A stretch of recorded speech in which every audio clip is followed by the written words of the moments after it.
이번 시간은요 2016년 5월 8일입니다. 이 인간공학 및 시스템 안전공학은요 우리 바로 어떠냐 그러면요 뭐예요? 바로 이게 공통 과목이라기보다는 건설 기사와 건설 안전 기사와 산업 안전 기사를 두 개 공통 과목이에요. 그러니까 여러분이 이 과목은 번호에 잠깐 차이는 있지만 똑같은 과목이고 여러분이 건설 안전을 따도 면제가 되고요. 산업 안전을 따도 면제가 됩니다. 그러면 지금 첫 번째 문제를 한번 보겠습니다. 인지 및 인식의 오류를 예외하기 위해서 인지 받아들이는 거 가지고 인식 생각하는 자체가 에러를 일으킵니다. 오류를 예방하기 위해 목표와 관련하여 작동을 계획해야 하는데 특수하고요. 특별하고 스페셜하고 친숙하지 않는 거예요. 모르는 거예요. 분석하여 부적절한 분석이에요. 그러니까 자체를 분석을 잘못한대요. 의사결정도 잘못했어요. 발생하는 오류는 건데 이런 오류는요. 첫째 기능의 기초 스킬이잖아요. 그다음 규칙의 법에 대한 거라든지 생각, 사고에 대한 것이에요. 액시던트는 사고입니다. 생각이 적 아니고 이런 것은 이런 게 아니고 의사결정을 잘못하는 것은요. 바로 지식, 나리지의 기본 바탕에 잘못한 겁니다. 그래서 이것은 우리는 의사결정을 잘못하는 거는 지식 기초의 행동이 되겠습니다. 그래서 지식 베이스는 바로 초보자의 작업 행동 단계라든지 본격적인 행위, 인지, 해석, 사고, 결정, 행동을 하는데 가장 기초적인 행동을 잘못했을 때를 가지고는 지식에 기초한 행동입니다. 바로 이거요. 라면을 끓여보려고 하는데 여태까지 물조차 끓여본 적이 없는 초등학생이 가정해보자. 라면 한 그릇의 목적을 우리는 바로 목적을 위해서 물의 양을 맞추고 가스레인지를 켜서 끓여내는 시간까지는 아는 게 전혀 없어서 그 과정마다 설명문을 읽고 시행착오를 거쳐 라면은 뭐 이런 걸 가지고 우리는 바로 뭐 지식에 기초한 행동입니다. 그래서 쉽게 설명하기 위해서는 사실 어쩌면 이런 것이 더 어려울 수 있어요. 사실 여러분은 이런 거 몰라도 괜찮아요. 그냥 이런 것은 인지를 잘못하고 해석도 잘못하고 판단도 잘못하는 것이고 지식에 기초한 행동 이렇게 알고 있으면 되겠어요. 답은 몇 번? 4번이 되겠습니다. 22번입니다. 이것은 이제 2015년에도 5월 30일 나왔던 문제고요. 사실 또 기능 베이스 행동은 태권도 도장이 얘기되고 여러분이 때로는 읽어보면 재밌는 내용들도 제가 많이 써놨다는 얘기를 하고 가끔씩 만화라든지 정보 보충학습 할 수 있는 것은 다 했습니다. 22번째요. 실험실 환경에서 수행하는 인간공학의 연구 장단점에 대한 설명을 맞는 것은 실험실에서 인간공학을 연구하는 번 가장 좋은 것은 A, B, C를 잘 할 수 있는 거라면 변수의 통제가 답이에요. 변수 형태를 가장 잘할 수 있는 것이 바로 실험실에서 할 수 있어요. 현장에서는 변수로 안 되죠. 현장에서는 실제 사건밖에 못 하잖아요. 실험실에 그래서 논문을 쓸 때도요. 진짜 논문은요. 정말 어려워요. 그래서 실험실에서 저도 박사할 때 대개 변수를 내 마음대로 집어넣어가 이렇게 했으면 이렇게나 가정해서 쓰는 게 많죠. 그래서 실험실의 가장 특징이 변수의 통제가 용이한 것이 답이 되겠습니다. 23번이에요. 쉬운 거예요. 산업안전보건법입니다. 유해위험 방지 계획서는 제출 대상사 해당 사업의 정기 계약용이 얼마? 3세판이에요. 몇 킬로와트? 300킬로와트. 이건 법이죠. 이렇게 쉽게 우리는 찾을 수 있고요. 유해위험 방지 계획 제출 대상 기계 성비는 정기 계약용이 얼마?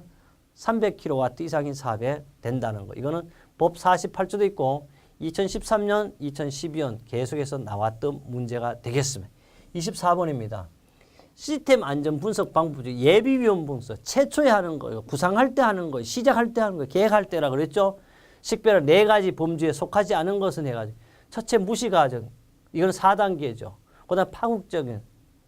이거는 1단계죠. 예비 조처 상태 이런 게 있나? 없어요.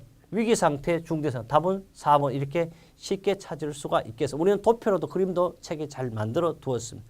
25번째요. 다음과 그림 같은 FTL을 분석된 시스템 현재 모든 기본 사정에 대한 부품이 고장이 났어요. 부품 X1으로부터 X5까지 순서대로 복구한다. 어느 부품을 수리 완료하는 것이 가장 좋으냐 이런 말이잖아요.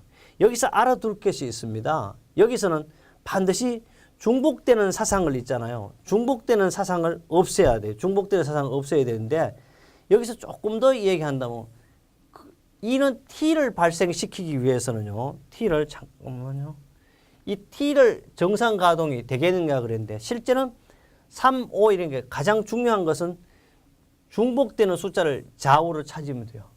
이 숫자 중에 한 놈만 여기에 복구하면 수리 완료부터 정상 가동이 돼요. 근데 여기 전부 OR 게이트잖아요. 그럼 OR 게이트는 다 요 둘 중에 한 개만 있어도 된다. 그러니까 답은 뭐 볼 필요 없어요. X3가 있는 거 답은 3번인데 여기 AND에서 OR 된다. 정상 가능 AND 게이트는 3개의 OR 게이트에서 신호가 나와야 되므로 X3만 하면 자동적으로 신호가 정상으로 돌아가는 방법이 되겠습니다.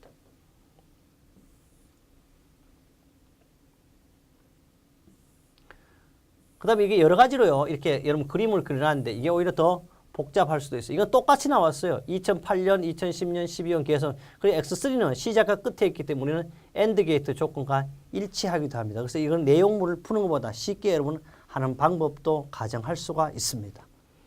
26번이요. 다음 성격이 정보와 다른 것은 건데 이거는 액션이라든지 실리션이라든지 세팅이라든지 데이터 엔트리가 있는데 여기서는 다른 거는 있는데 나머지는 있잖아요. 정보의 제어 유형인데 세팅은 시간과 장소를 의미합니다. 그래서 이 세팅이 틀렸다는 걸 기억하면 될 거고요. 27번째입니다. 기계 설비가요. 설계 사양대로 성능을 발휘하기 위한 적정 윤활의 원칙이요. 기름을 잘 쳐야 됩니다. 이 윤활의 원칙은요. 윤활의 원칙이 아닌 것은 윤활의 원칙, 윤활의 3원칙이라고 해요. 첫째는 적재 정량의 원칙, 정확한 기름을요. 정량을 쳐야 돼. 정량을 규정하고요. 주의 방법을 통일하는데 주의 방법은 표준화가 안 돼. 통일할 수도 없습니다. 그래서 주의 방법 통일하고 올바른 윤활 방법을 채용해야 될 것은 윤활 기간에 올바른 준수에 있어요. 여러분 자동차도 뭐 엔진 오일 몇 개월 갈아 이런 거하고 똑같은 방법. 답은 바로 2번이 되고요. 이건 합격 날개 우리 은행 문제 그대로 만들어 두는데 어떻게 또 그대로 나왔어요. 그래서 이 내용은 제가 상세히 못한 이야기가 있습니다. 28번째입니다. 인간공학은요. 궁극적인 목적과 가장 관계가 깊은 것은 인간공학은요. 뭐예요? 차피니스 A가 이야기했잖아요. 안전과 능률이에요. 안전과 능률인데 결론은 안전성 및 어떻게 효율성을 향상시키고 이거는 우리 교재 1쪽에 나와보잖아요. 3. 바로 이런 것은 너무 쉽다기보다 우리 처음부터 이렇게 잘 만들어줬어요. 29번째요. 특정한 목적을 위해 시각적 암호 및 부호를 의도적으로 사용할 때 반드시 고려해야 할 사항과 가장 거리가 먼 것은 그래서 우리 신호를 만들 때나 그 시각적 암호 보호 기호를 만들 때는 일반 그 암호 체계 사용해서 일반적인 지침이 있습니다. 이것은 암호의 검출성이에요. 그러니까 감지장치로 검출할 수 있어야 되고요. 암호의 변별성 또는 판별성이 있어야 돼요. 양립성이 있어야 돼요. 함께 가자는 거였죠. 양립성에 대해서는 꼭 알아야 돼요. 양립성이나 인간의 기대에 모두 되지 않는 성질이죠. 양립성의 종류 4가지도 기억해야 되고요. 부호의 의미 근데 이걸 만들 때 이게 표지를 보고 안전 표지를 보고 심각하게 생각하면 되는 건 누구나 보고 쉽게 알아요. 답은 쉽게 찾아요. 심각성이 답이 되겠습니다.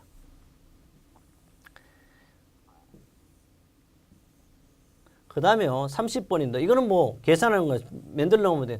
다음 그림과 같은 7개 A부터 G까지 7개의 시스템 신뢰도는 얼마냐. 이건 다 그대로 곱하면 돼요. 신뢰도는 바로 A, B, G를 델지어 곱하 B 곱하기 D를 따라하고 C 곱하기 1을 따라하면 이 모양이 바로 형태가 0.552가 나옵니다. 그래서 이것은 여러분이 따라서 한번 꼭 풀어봐야만 될 것이고 0.552니까 답은 몇 번? 3번요.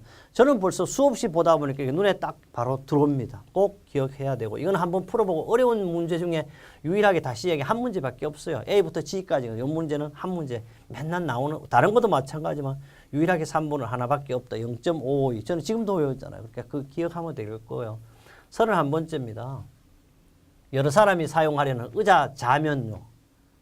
그 앉아 높이를 높이는 어떤 기준으로 설계하냐 바로 의자 좌면 높이 설계 오금치를 기준합니다. 여러분 오금치 무릎 밑에 이렇게 무릎 뒤편이죠. 그 5% 오금 높이를 적용하는 것이 법칙이고 기준. 이거는 우리나라 기준이 아니에요. 사실 세계 공통적인 기준인데 우리나라는 지금 많이 커지는데 조금 사실 우리나라는 낮춰야 되는데 세계적인 기준을 우리는 따라가야 돼요. 답은 5%니까 바로 1번이 되겠습니다. 32번인데요. FT도에서요. FTA에서 특정 조합의 기본 사상들이 동시에 결함이 발생했을 때를 정상 사상을 일으키는 기본 사상의 집합이 뭐냐면 그것이 바로 컨센서스예요. 최소한의 집합을 그러면 바로 패스해야 되기 때문에 컨센서스예요. 컨센서스라는 것은 컨셉과 패스 두 가지만 하는데 정상 사상을 기본 사상은 집합을 가지고 뭐라 그런다?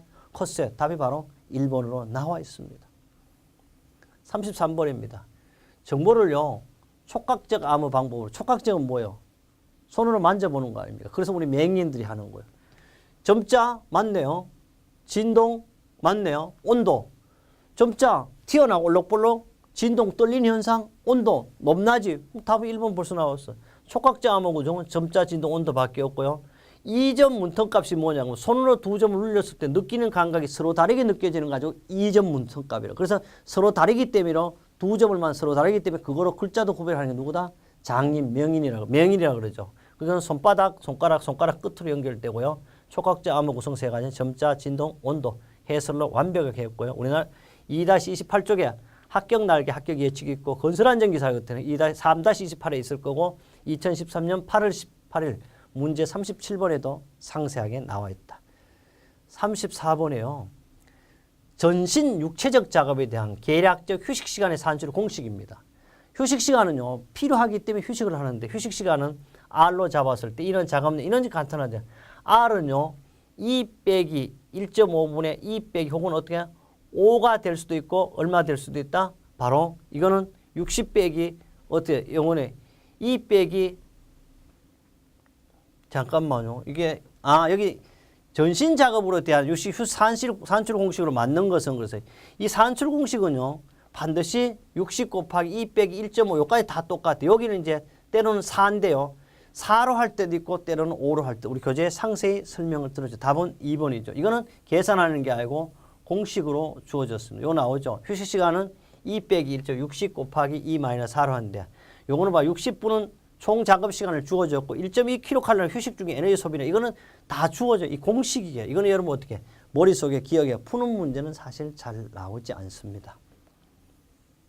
35번입니다. 맨날 나오는 거예요.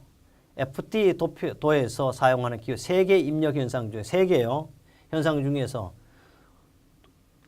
입력 현상 중에 임의어 시간에 2개가 발생하면 출력이 생기는 3개 중에 2개 되니까 어떻게 3개 중에 빨리 오는 놈이 하라는 거예요. 그러니까 3개 이상 입력이 언젠가 2개가 일어나면 출력이 생긴다고. 이거 봐요. 뭐요?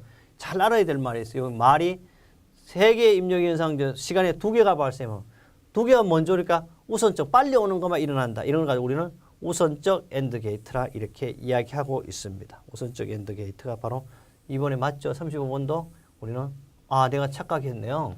FD도에서 3개 입력선에 임의어 시간에 2개가 발생. 빨리 오는 게 아니고 3개 입력 현상에서 2개가 일어나면 출력이 생겨. 그러니까 한 개로서는 안 되지. 그러니까 2개니까 뭐 했다? 조합했으니까 이거는 조합 엔드 게이트가 될 거고요. 우선적은요. 어떤 현상, 다른 현상 빨리 올 때를 우선적이라고 하겠습니다. 답은 2번이 되겠습니다. 36번입니다.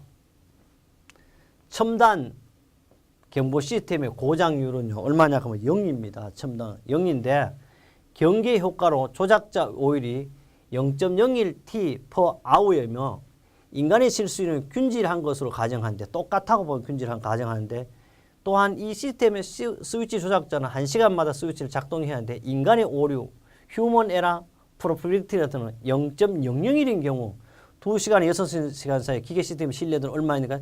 상당히 어렵게 같이 그렇지 않습니다. 인간의 신뢰도는요. 바로 뭐냐 하면 1시간이니까 1 빼기 0.01에 내버려요. 그 다음에 또 첫 번째가 그러니까 0.96이고 두 번째가요. 1 빼기 0.01에 4는 어디냐 그러면 2시간에 하니까 0.09이고 그 다음에 0.1 두 개를 곱하면 0.957입니다. 그래서 이건 어려운 것 같지만 간단하게 이렇게 해결할 수가 있다. 37번입니다. 실내에서 사용하는 습구 흡구 온도예요. 그 다음에 지수는 근데 이게 습구 흡구 온도 지수는 공식이죠. 습구 흡구 온도 지수는요. 태양광선이 널리 쬐는 장소와 태양광선 널리 떼지 않는 장소를 의미하는데 태양광선이 널리 뗄 때는요. 습구를 더블이라고 습구 흡구 온도 지수 5개는 0.7 곱하기 자연 습구 온도 NWB예요. 그 다음에 0.2 흡구 온도 내다가 GT 0.1이니까 어디 있어요? 답은 바로 여기 있죠. 답은 3번이 되겠습니다. 이렇게 찾으면 될 거고요. 그 다음 옥내 또는 옥외 이렇게까지는 안 돼. 특별한 말이 없으면 습구는 태양광선이 널 때리는 장소니까 3번을 찾으면 되겠습니다. 38번입니다.